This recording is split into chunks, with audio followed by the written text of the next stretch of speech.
Kalau di Braga tuh pernah nggak sih ngeliat kayak jalur kuning yang ada di di tempat berjalan kaki? Kira-kira fungsinya buat apa? Yang aku tahu sih buat orang yang tunanetra ya, buat orang-orang yang disable ya, kalau misalnya nggak bisa lihat gitu, jadi buat memudahkan. Assalamualaikum warahmatullahi wabarakatuh. Nama saya Fahmi Sugi Pradipta. Saya adalah dosen di program studi perencanaan wilayah dan kota Universitas Islam Bandung. Jalan adalah wajah sebuah kota.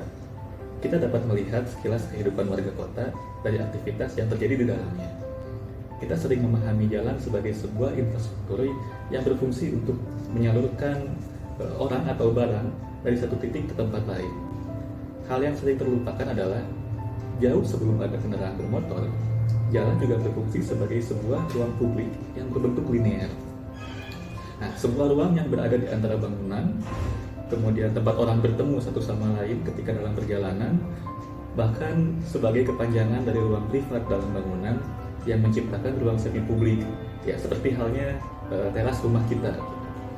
Nah, urbanisasi yang dialami oleh lingkungan perkotaan dengan meningkatnya kepadatan penduduk maupun bangunan menuntut ruang jalan untuk memiliki lebih banyak fungsi. Ruang jalan perlu menjadi places for people dengan mengutamakan kepentingan publik yang lebih besar, yaitu pejalan kaki. Ruang jalan harus menjadi sebuah tempat yang aman, nyaman, dan atraktif untuk pejalan kaki melakukan berbagai aktivitas seperti berjalan kaki, berbelanja, bercengkrama, sambil tetap mewadahi kebutuhan lalu lintasnya. Keberpihakan terhadap pejalan kaki di ruang jalan diwujudkan dalam desainnya seperti trotoar yang lebar, perkerasan yang rata, perlindungan dari kendaraan bermotor, dan memiliki berbagai macam fasilitas penunjang seperti street furniture, penerangan, pohon peneduh, signage, dan lain sebagainya. Nah, desain ruang jalan juga perlu mewadahi berbagai kebutuhan mobilitas pejalan kaki dengan berbagai kondisi fisik, usia, jenis kelamin, dan sebagainya. Konsep ini yang disebut sebagai universal design. Contohnya dengan adanya guiding block dan signage dengan huruf braille bagi penyandang tunanetra, ramp atau landaian bagi pengguna kursi roda, dan ruang-ruang yang ramah bagi wanita dan anak-anak.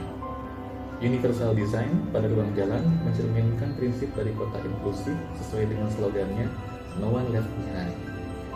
Menciptakan jalan sebagai places for people perlu ditunjang pula dengan kebijakan penggunaan transportasi publik untuk mengurangi kebutuhan terhadap kendaraan pribadi, sehingga akan lebih banyak space yang tersedia bagi jalan untuk didedikasikan sebagai ruang publik daripada untuk memfasilitasi kendaraan bermotor. Semakin banyak ruang jalan yang didesain dengan baik, semakin vibrant kehidupan sebuah kota. Karena itulah desain ruang jalan yang baik akan berdampak pula bagi perkembangan ekonomi sebuah kota karena menunjang aktivitas usaha di dalamnya. Dengan demikian, dapat tercipta sebuah ruang jalan yang dapat dibanggakan sebagai wajah dari kota kita.